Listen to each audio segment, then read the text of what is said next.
So this is the last season of my plan for Supergirl. First things first, I wanted to state that the Super family is going to be a bit more separated now. Not in a bad way, but they took different parts of the city and they are all dealing with smaller crimes.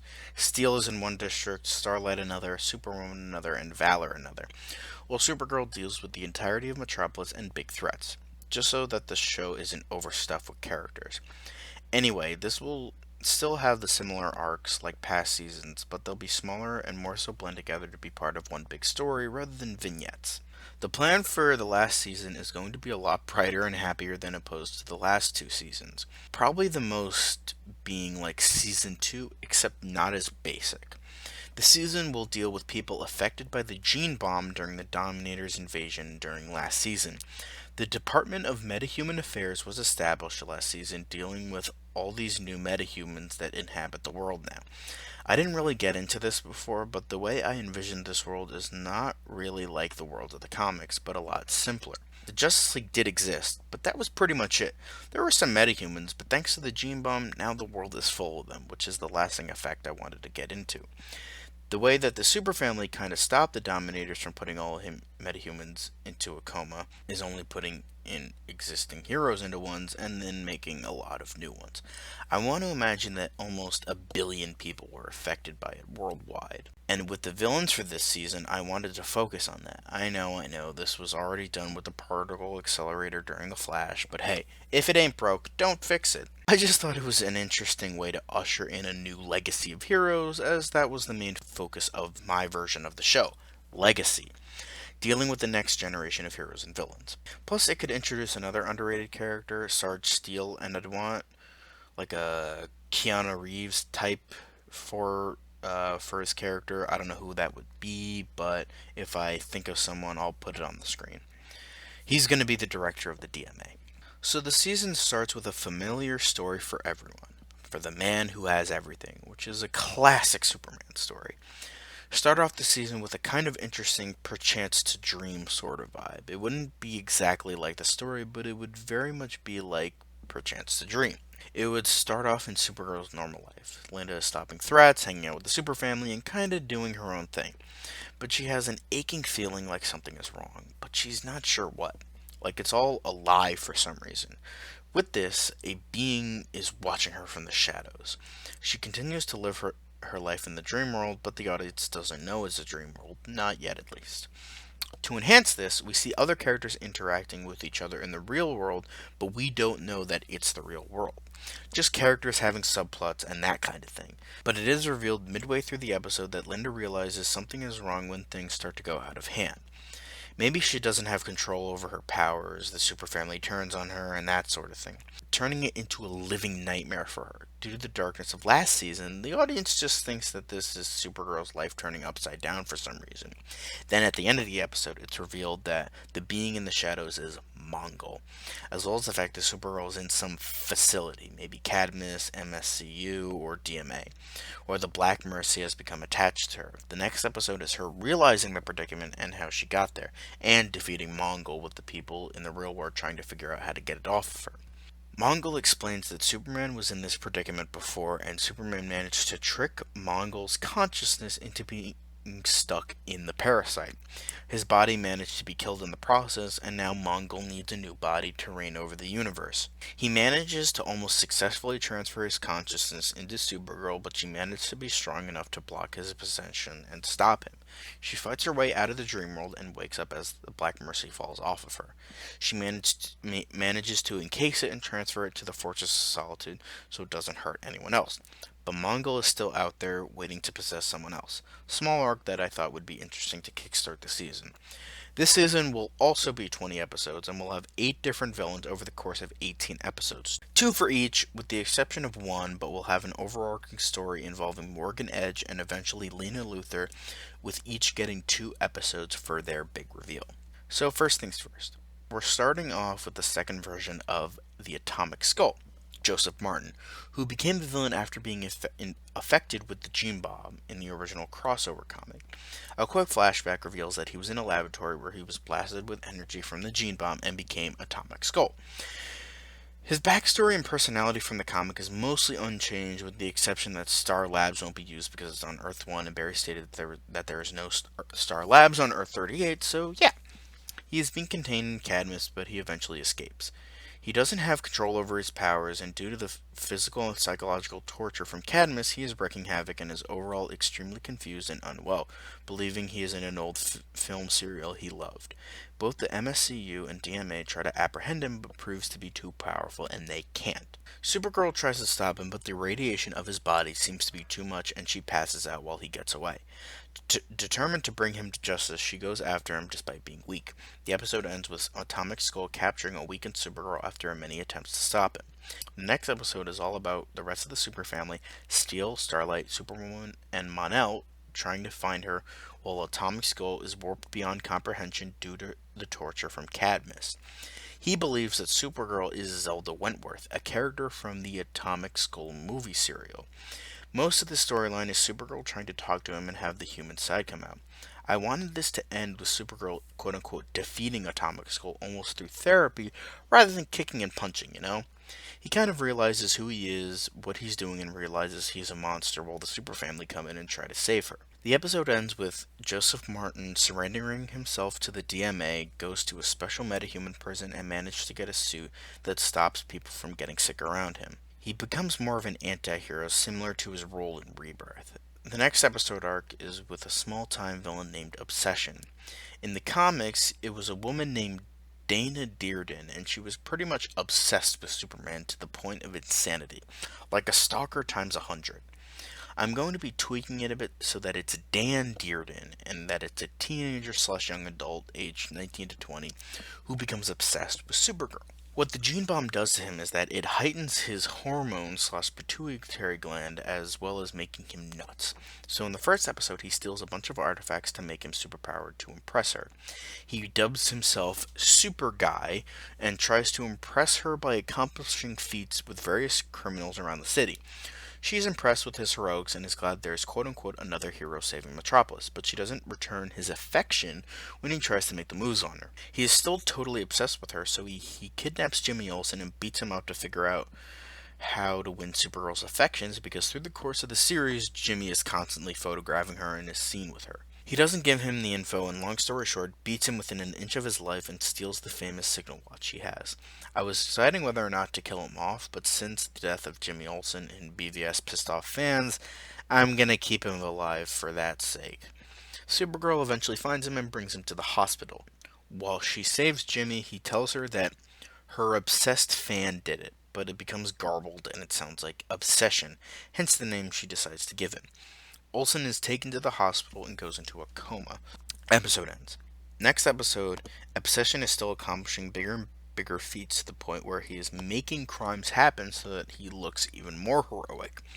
Supergirl tries to stop him due to what he did to Jimmy and dubs him Obsession, officially. She denounces him in front of many people and calls him a villain. She tries to stop him but can't due to her weakness to magic, so he defeats her, saying that he had to because she became disillusioned to his love, or something weird like that. He flies away, but now people see him as the villain he is. Supergirl heads to Dr. Occult for any advice to see how to defeat him and states that a ritual needs to be performed to rip his powers away from him and his bond from them. So she enlists his help to trap him and perform the ritual.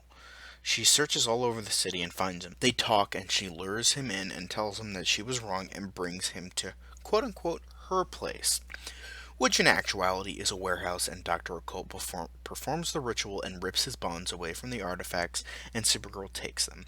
He tries to reason with her and becomes a stark raving mad. He tries to kill her to quote-unquote save her from herself, but she easily defeats him because he has no more powers. Dr. Occult takes the artifacts and Supergirl drops Obsession off at the DMA and they take him in. I also want to reiterate that throughout the first half of the season, I'm going to show teases of Morgan Edge as sort of the big bad for this season.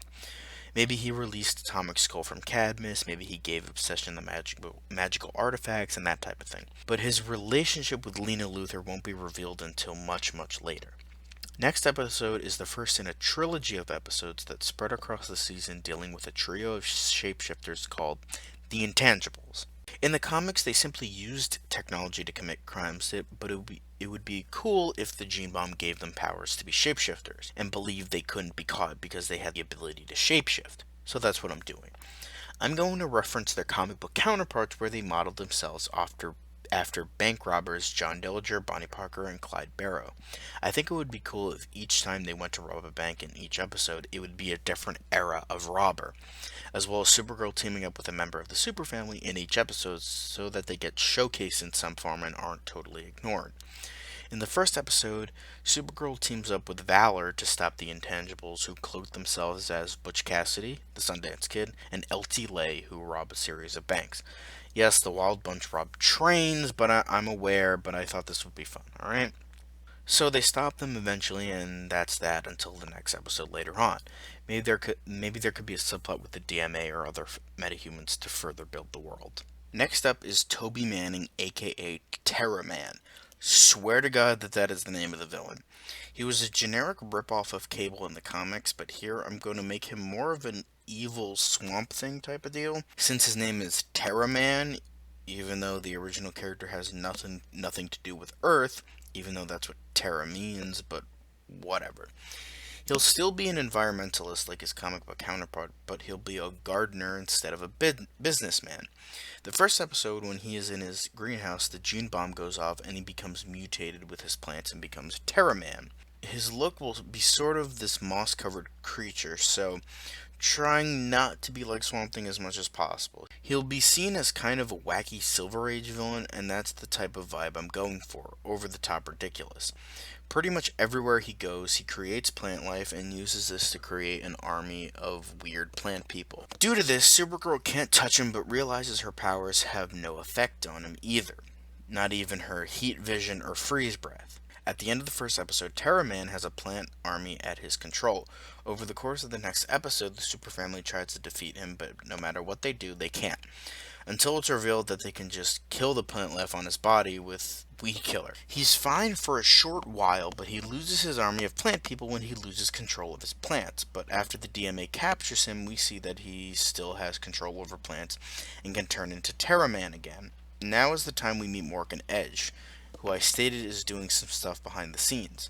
As I said, he released Atomic Skull, gave Obsession the magic artifacts, and maybe before he started terrorizing everyone, he made Terra-Man more powerful so that he couldn't be defeated with Supergirl's powers. Well, Morgan Edge has his big episodes, and it turns out he's spreading influence throughout the season. He's made crime more apparent by using metahumans as weapons, by working with Cadmus. With this, a bunch of small-time metahumans, maybe cameos by D-list heroes and villains, try to attack Supergirl, and she gets defeated by them. She gets taken to Morgan Edge, who reveals that he's avenging Maxwell Lord by defeating his greatest enemy. He stabs and nearly kills Supergirl with a kryptonite dagger.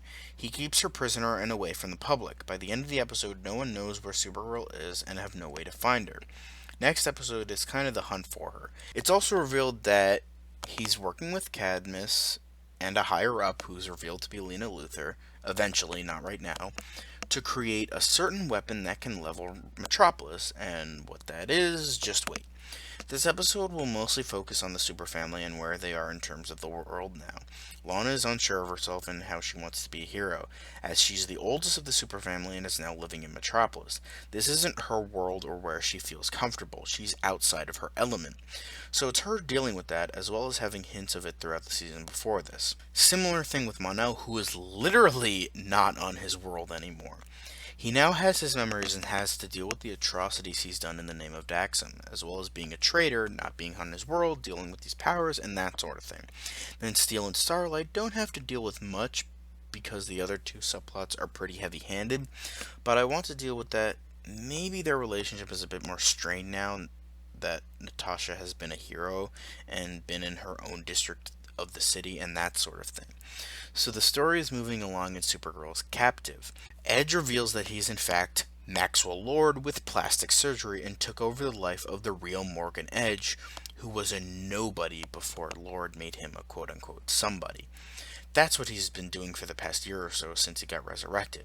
It's also revealed that the weapon is in fact a clone of Superman, aka Superboy. Well, not yet, but we'll get there. So he gets released and starts fucking up Metropolis. The Super Family deal with him for the time being. With the Superfamily dealing with Superboy, Edge subconsciously proves to everyone that the world doesn't need Supergirl because there are these other superpowered beings. Supergirl doesn't know what to say because she doesn't want to denounce her friends, but doesn't want to admit that there's the possibility that Metropolis doesn't need her anymore. He then releases her and admits that he quote unquote can't wait to do this again. She leaves and goes to help the Superfamily with Superboy, who is obviously not named yet, and the DMA detains him. At the end of the episode, Supergirl goes to talk with him. Next episode is the next Intangibles episode, where our shapeshifters escape and disguise themselves as John Dillinger, Babyface Nelson, and Fred Bowerman, Depression-era robbers. Pretty much similar to the last Intangibles episode, but this time Supergirl teaming up with Superwoman. There will also be a subplot with Supergirl talking with Superboy and try to help realize his ancestry and who he is, while also helping Lana come to terms with her situation. They defeat the Intangibles again, and we move on to the next episode again, with things becoming more hopeful for Superboy. The next episode deals with a character called Atlas. He's a one-shot villain created by Jack Kirby, and in my version, the gene bomb made it so that his heart was superpowered and pumping superpowered blood into his veins, thus making him super strong and invulnerable. This will definitely be one of the smaller villains, and will definitely have more time dedicated to subplots and a bit more foreshadowing with the stuff with Lena Luthor. But Atlas will still get his moments to shine. Next episode will be about a guy who gets hit with the gene bomb, becomes a hideous rock monster, and wants revenge on Supergirl because she didn't stop the accident, and now he looks like a rock monster. So he fights Supergirl, and it turns out the gene bomb made the rocks radioactive, making something that's kind of like kryptonite, but not really. But it still weakens Kryptonians. So the Superfamily comes in and helps with Rockman. In the comics, his name was The Rock, but it could be funny to make a joke like, well, you don't look like Dwayne Johnson to me, and call him Rockman instead. There's more of Supergirl helping Superboy and more Lena Luthor foreshadowing. Maybe she's experimenting on other metahumans within Cadmus and that sort of thing. That she's building or doing something that she can become better and more powerful. So at the end of the 2-episode arc, the DMA detains him. Sorry that this is becoming formulaic, but I want this to be as simple as possible, going back to that more Beast of the Week format that is usually in a first season of a superhero show. So not a lot to talk about, I guess.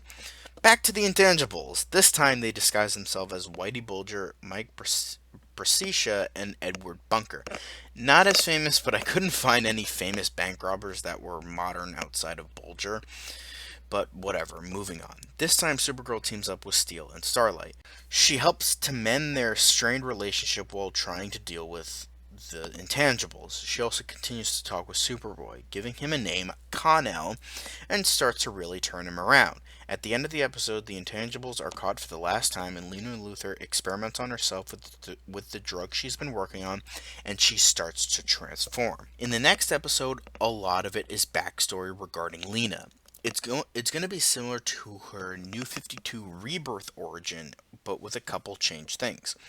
In this version, she contracted some sort of fictional illness where there was no known cure. She tries everything but can't find a cure, so she begins to experiment on metahumans when the gene bomb hits. She starts working with Morgan Edge, as well as experimenting on all the metahumans we've seen this season, as well as others that could be D-list heroes through Cadmus. She finally thinks she has something, and she injects herself with the cure, and she begins to transform. What she didn't realize was through her experiments, her fictional illness, as well as her interaction with the gene bomb, she becomes this strange and powerful being beyond comprehension, much like her comic book counterpart. The entire Superfamily comes out of the woodwork for this one, but they aren't strong enough. Cut to Superboy, who realizes something is wrong, breaks out of the DMA to fight Ultrawoman. End of the episode. Next episode is one giant fight against Ultrawoman. They try to defeat her physically, but lose. She starts to destroy Metropolis that is unparalleled by anything we've ever seen before. The destruction is maddening. They then try to do so psychologically through technology due to No More Martian Manhunter. It's through this that they start to weaken her. They then start to destroy her suit now that she doesn't have a force field surrounding it. Eventually they defeat her and take away her mind from the suit.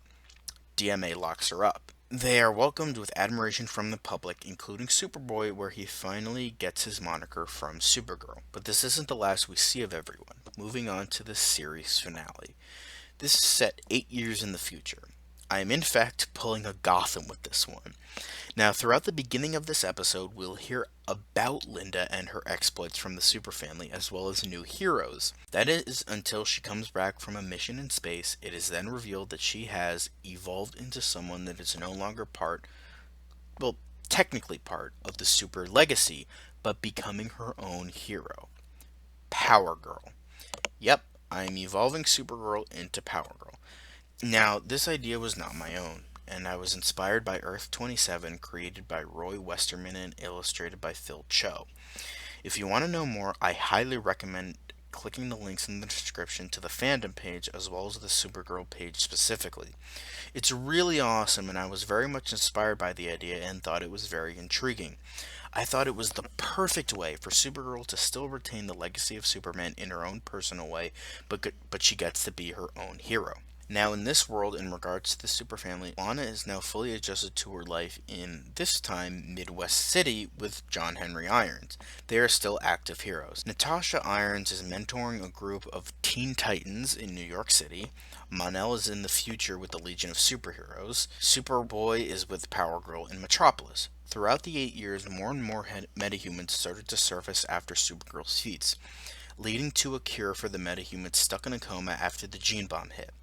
Power Girl found a new Justice League after the Super Family parted ways with one another and the world needed protectors. The founding members of the new Justice League are Power Girl, Savior, Tim Drake, Donna Troy, Velocity, John Fox, Tempest, Kyle Rayner, and McGann Moores, as well as many other members of fan-favorite D-list heroes that could be mentioned as well. This episode involves a run-of-the-mill adventure involving Power Girl and possibly the Justice League. It's nothing special, but I wanted to showcase with this episode was the power of legacy. The thing that Supergirl brought to this world after the death of Superman was a world that could hope again.